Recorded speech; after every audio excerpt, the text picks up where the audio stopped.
Hey, so how about you introduce yourself? Hi, my name is Tristan Hooper. I am a graduate of Georgia College and State University. My degree was in political science, and I currently work for the Georgia Composite Medical Board. Composite Medical Board. Okay. So what exactly does a composite medical board do? The Georgia Composite Medical Board is the state agency that licenses medical professionals in the United States. Um, but they don't exactly do the most obvious one, which is nursing, although they kind of do. There's actually a separate board for nurses. If you know any nursing friends, then they would know that very well. But we basically do everything else under the sun aside from that, including some stuff that you wouldn't think of, like acupuncturists and that type of thing. So it was I didn't pretty I didn't know there was intense. accreditation for that. I didn't either until I started working here, and then before I knew it, I was like, man, I feel like I could just go and do it myself. But Wait, so acupuncture is accredited, but is chiropractors. we do not do Okay. chiropractors, as far as I know. Interesting. Okay, so let's just back up a little bit. How about you tell everybody about your time at GCSU? My time at GCSU was a pivotal moment in my life, I would say. It was absolutely a learning experience.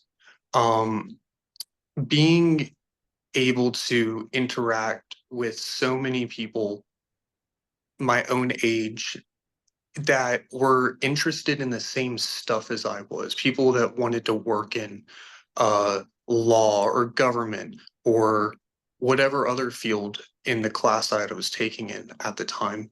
You got, aside from what I learned in the classes themselves, uh, it was a really enjoyable experience. And to anyone watching, enjoy it while you still can. Oh yeah, no, you may very well miss it. Yeah. Okay, so during your time here, any particular professors or classes stand out to you? Any clubs or organizations you're a part of you want to recommend to people? So I played rugby at Georgia College and State. That was very fun. I used to play soccer when I was in high school, but I didn't really feel like doing that in college, and I wanted to try something new. So rugby it was. Um, and I met a lot of good friends that way, and I'd recommend that to extracurricular activities to anybody in going to university. But my favorite classes,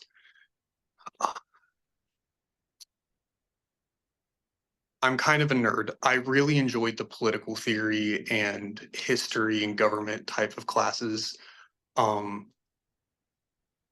because I feel like that when you know the past, Mhm. that can help you anticipate the future. And knowing how people think and why they did the things they did can really give you insight as to what happens next. And I've always really enjoyed that aspect of those types of classes. And you were actually one of my favorite professors. I You don't enjoyed. gotta say that just because we're on camera. It's okay. Oh, all right. He caught me red-handed. But yeah, so we had international relations and senior seminar, right? Yes, I believe those were the two. Yeah, that was a fun class. That was a good bunch of students for international relations. That was a lot of fun. Yeah, there's yeah, I agree. We had some good conversations in there. Yeah, that's definitely one of my funnest classes to teach. You still teach it? Uh, I taught it online most recently. That was a little bit less fun. Yeah, something about online classes feels really impersonal.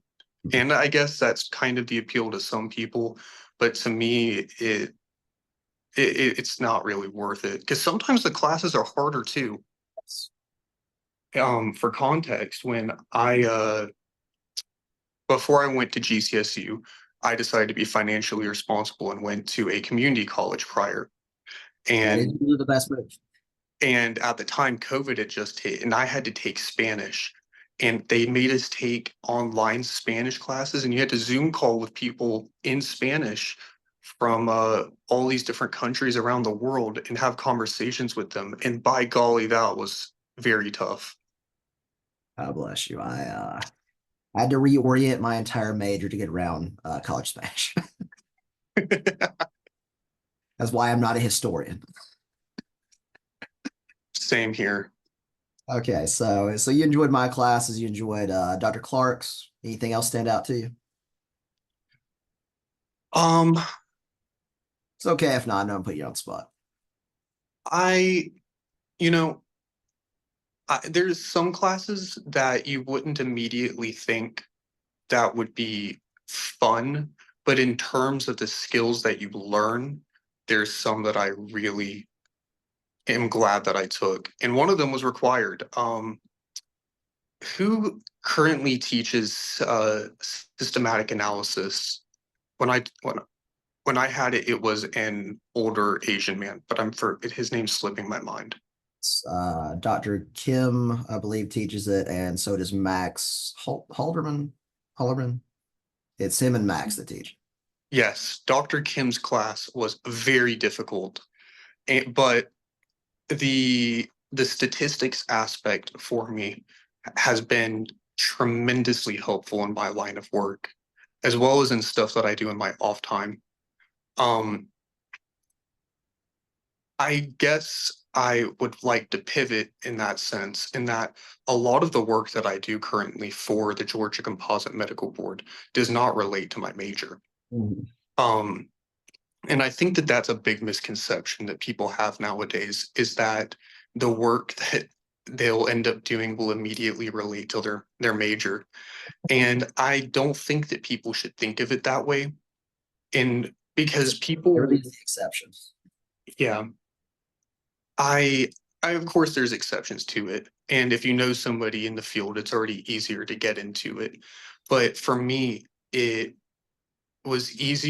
easier for me to work in government by having skills that I bring to the table that are outside of just how many presidents there are or knowing what neoconservatives are versus globalists and liberals or like that type of thing.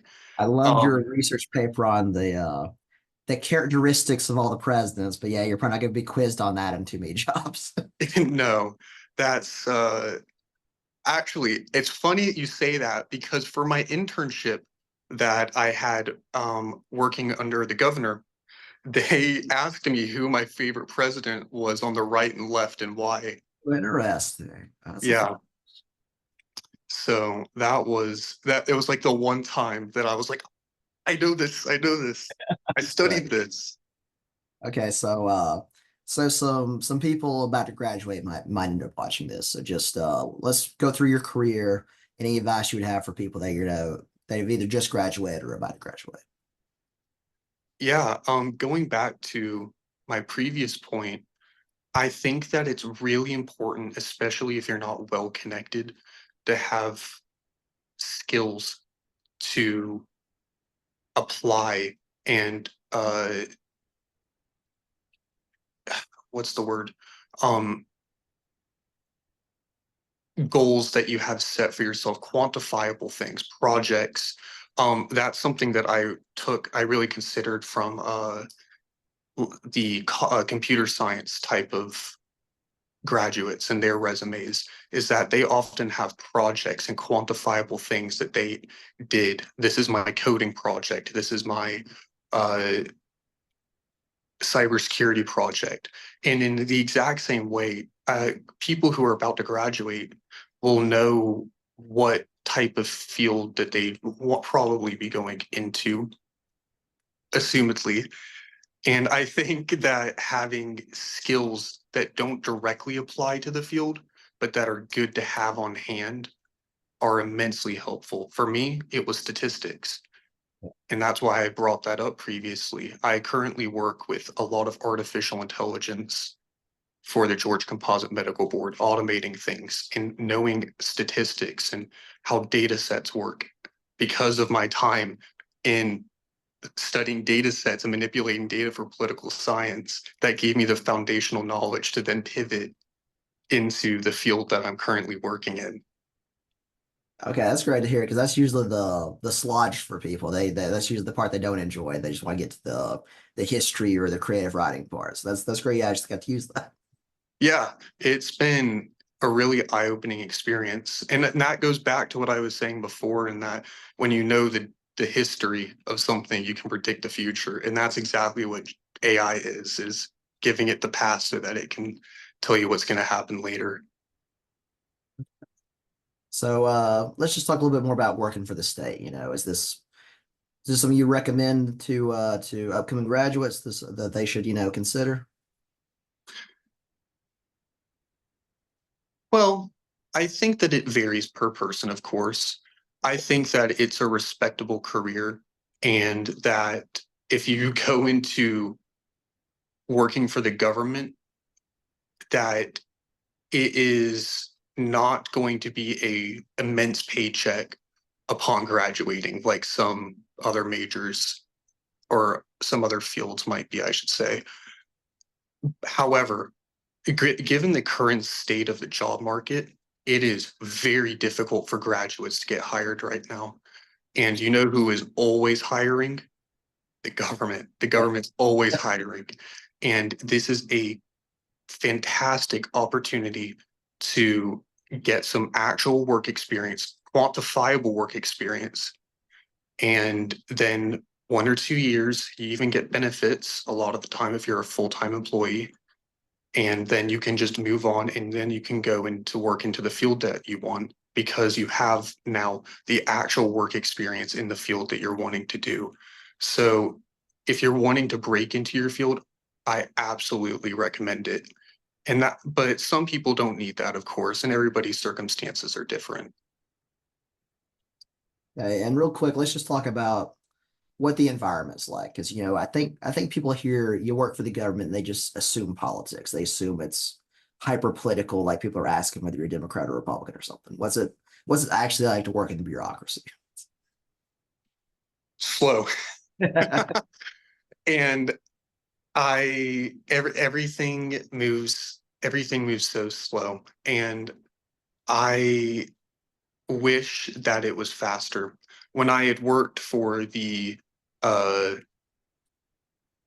for the Kemp, I guess administration would be the right term.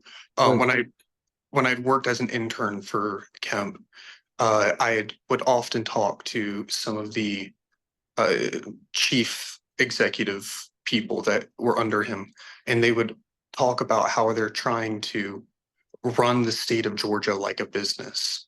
And I think that a lot of people can appreciate that. But when it still comes down to the lower level stuff, like getting your computer fixed from IT, that can take 2 days just to fix it. And then what are you supposed to do for 2 days? Or just simple stuff that just slow things down, constantly being understaffed. It's Mhm. just slow. But some people enjoy that slow pace. I prior to working here, I used to work for a marketing firm, and that was high octane. And it was stressful. But coming here, where everything is so slow, but I'm working at a normal pace, I feel like I'm zooming. I'm running laps around everybody, it feels like. But it I think some people, even if they just work a government job for the rest of their life, can really appreciate the just slow and steady aspect of it.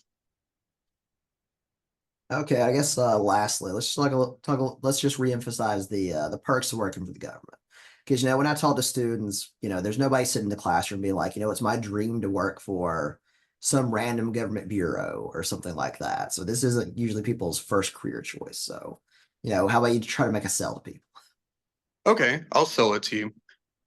So, because I worked as an intern for the Kemp administration, I got to know very well and personally connected with some of the more powerful, for lack of a better term, people in the state. So, in terms of influence, if you end up in the right place, there is absolutely a chance to be much better connected in terms of actual influence than working privately. Secondly, government benefits are pretty good. They are, you know what you're gonna get, and they're good. They'll treat you right. Um, Third is holidays. Oh yes. A lot of private companies don't give you much in terms of holidays. Mhm. So you might be working on, I don't know, Christmas Eve. I'm pretty sure I was last Christmas. I So, did not miss that. you know, so that is a really good selling point as well. You have set hours. A lot of private companies do not have set hours, but for this, it is Yeah, standardized. 8 to 4 or 9 to 5. It is very cut and dry. Uh, and lastly, I would say that it's not show up to your cubicle every day like a lot of people think it is. A lot of departments allow for remote work nowadays or hybrid. So you come into the office 2 or 3 times a week, and then you can work at home the other two. So that saves money on gas and that all the other benefits that remote work offers. I really do think it's a compelling entry level position, and you meet a lot of people that you otherwise would not meet otherwise. Okay, so I think we've already touched on it, but just any final pieces of advice to any current students that might, click on this. My last piece of advice is to leverage your skills, and that can be in anything, whether you're good at graphic design, uh, you're fluent in another language, um, heck, even being physically strong has benefits around the office. Whatever your skills are, leverage them to the best of your abilities and make yourself irreplaceable. Because once you do that, people know that you bring value to the table. And when you bring value to the table, that's when you're truly helping people and helping yourself as well. And that goes for any field. And so when you're helping people and helping yourself, that is what looks good on a resume. That is what looks good to future employers. And that's what will make you feel satisfied as a person. So leverage your skills and do your best. Okay, that's very well said. So thank you so much for joining us. We really appreciate it. Yeah, no problem. Thank you for having me. Well, thank you.